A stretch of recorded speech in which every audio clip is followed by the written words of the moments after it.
Oh boy, it's time for Mr. Nailsin Sunday Comics, and once again, oh god, am I dead tired, and the voice is running out and everything. So fortunately, this little story, the next one in the pages of Space War, number 3, is very, very short. So it comes in handy, and so then after which I'll talk about Night Night, and that'll be the sponsor. Mr. Nailsin Sunday Comics, brought to you by Night Night. Yes, that parody of a certain Kate Crusader that is featured regularly in audio stories on the Mr. Nailsin Show, and eventually here on your favorite video platform. So anyway, this is Space War Test Case. And looks like we're going to have a UFO story of some sort. So we start, and this, first off, the artwork here is actually very good. This is quite professional, and a lot of care put into it. Maybe because it's so short, he could put the time into it. Because some of these old comics, you know, you look at it like, boy, you know, they just really slapped it together. But the thing about it is this style, you see a lot of it, and people kind of dismiss it as cookie cutter and whatnot. I've always had respect for it. And I don't like it when people do that. There was a lot of it, and it survived a very long time. And there was a lot of artists who probably, you know, were mimicking styles and standards to achieve this. And didn't really develop their own and that sort of thing, I suppose you could argue. But that being said, I don't think this should be dismissed, as it is sometimes is, in favor of things that just aren't really up to the level of art. Like this is just, you know, it's a professional look. They did their job. They weren't lazy, and all that sort of thing. And unlike today, although there are fantastic artists today, but you got to pay them, and I think that's what happened in a lot of ways, because you got to pay them what they're worth and all. You know, great artists like Jay Lee, yeah. Anyway, that's another story. So here we are, test case for our UFO story. There it was, a flying saucer, as plain as day. But who would believe it? Would people believe, Jeb Hawkins. Of course, it's always some guy named Jeb. All alone and sees a spaceship, yes. So Jeb Hawkins, would you believe him when he told them? Yes, sir, a flying saucer coming down. Beautiful as can be. I don't know what's so beautiful about it. You know, well, you know, if you like hubcaps, you know. Anyway, I'm going over to ask Henry Vogel what he thinks about it. So there he goes. Hello, Henry. Hello, Zeke. Say, did you see that flying saucer? There's no such thing as flying saucer. I saw it, though. Just some funny clouds, all I saw. I tell you, I don't think it was a cloud at all. I'm going to look behind that hill and see if it's there. Come on with me. If you're scared, if you're not scared, well, we'll go, but I'm not in favor of this wild goose chase. I ain't chasing the wild goose, chasing the flying saucer. Yeah, I get the point. Anyway, it landed wait, what? Oh, it landed right behind this hill. This well-drawn hill.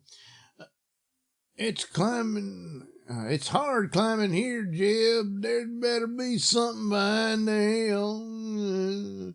I don't see anything at all. Me neither.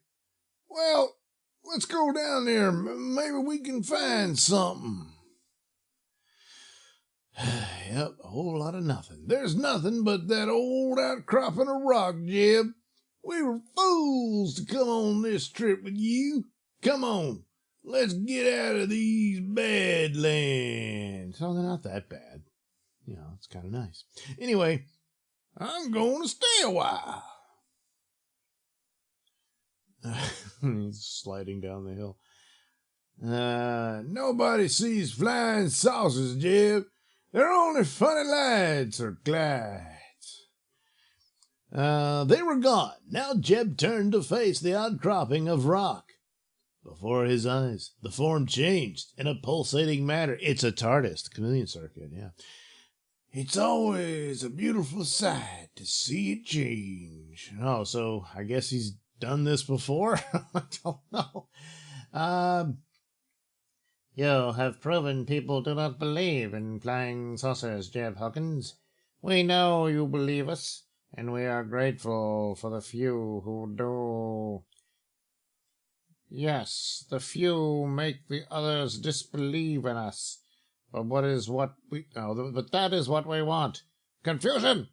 We wish you to continue saying you see us as long as we station ourselves here for earthly study. Then you, too, will forget us. Yes, master. End. So, what happened here? Well, they're doing their little experiments and in secret and all that. And they deliberately use some idiot like Jeb Hawkins. That's why UFOs always appear to some poor guy all by himself that no one respects to begin with.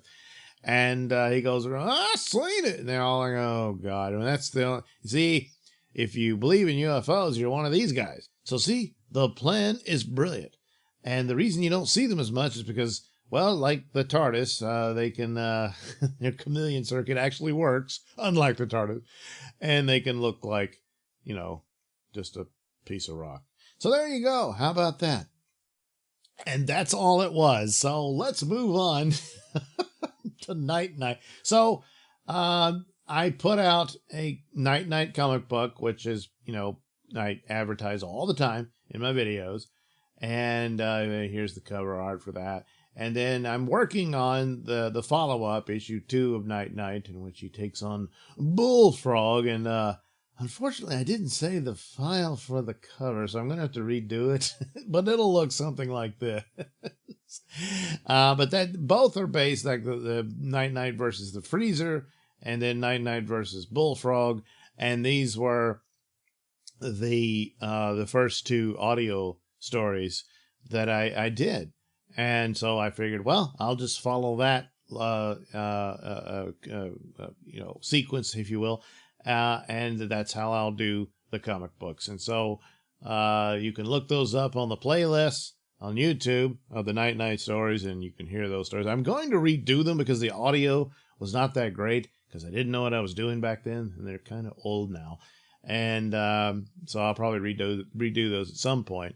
But the comic book version will be forthcoming because I've done all the artwork, and I just need to put the text into it, and that'll be the next issue of Night Night.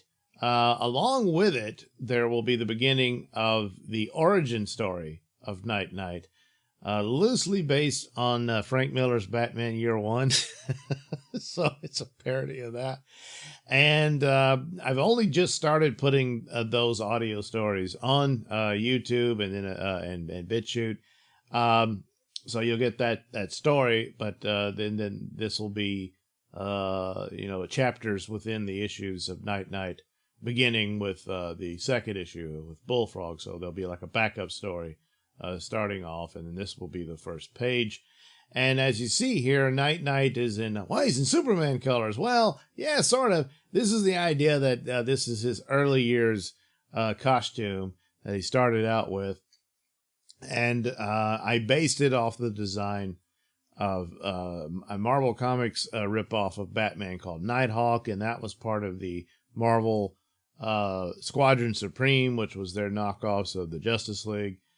And I've had an obsession with that ever since. And so Nighthawk had different versions of it. And there's different versions of Nighthawk and so on and so forth. But typically he kind of had these colors. I, changed it around here and there, like the gloves and boots are red instead of yellow and that sort of thing. But basically that was the idea, that I would do my Batman parody as a knockoff of the knockoff.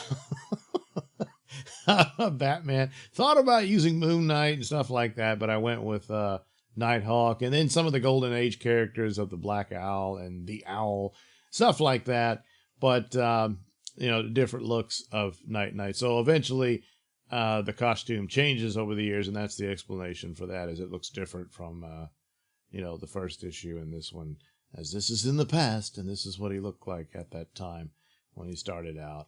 So anyway, that's basically the first page of the early year story. That'll be the backup of the Night Knight versus Bullfrog comic book, soon to come. It's not ready yet. And then, working on the first one, Night Knight versus the Freezer. It was obviously a spoof of Mr. Freeze and all that. Did several versions of that. I went ahead and put some pages here from the one that's almost became the artwork for the comic book that I put out. I'm kind of forgetting why I moved on to another one. But you can see here, it's basically the opening page has the title, and there's some actual text I'd already put in on it. And there's the police station or the city hall, what have you, where he meets Commissioner Wetland. And there he is, mad. Stuff like that. I don't know. I guess I didn't. I kind of screwed this up with the night cruiser and the city. It doesn't look quite right. Maybe that's one of the reasons why I abandoned it. But ended up redrawing it yet again, and that's what you see in the comic book. But this was another version of it. Well, I don't know what to do with it. I thought about doing just a digital only of it. If anyone was interested, they could get that one. And I did have a Patreon page. I've never done anything with it because they kept banning people, so I forgot about it. I've since gone back to it to support other people, like Nerdrotics and Doomcock and your boy Zach for his legal fund, Pat Dixon of New York City Crime Report, and Fandom Collective, and stuff like that. And I thought, well, maybe they've come around or whatever. But there's people who got banned and they shouldn't have been, and I just don't know what to do about it. I suppose if I did open it up, this would be something I would put in it as one of the perks, that there would be this alternate art of Night Knight and stuff like that would be in there. And you can go look at it if you pay $1 a month or something like that. So anyway, that's what that would be. So anyway, yeah, that is it. I am severely OCD in a lot of ways, and this is one of them where I have all these different versions of things. It's amazing that I get anything done with the Nailsin Show and the different stories. And sometimes there's been several of those, and I stop and start over and all that. And the same's true with the comic books. This is just a few pages of the alternate versions of it that I put in there.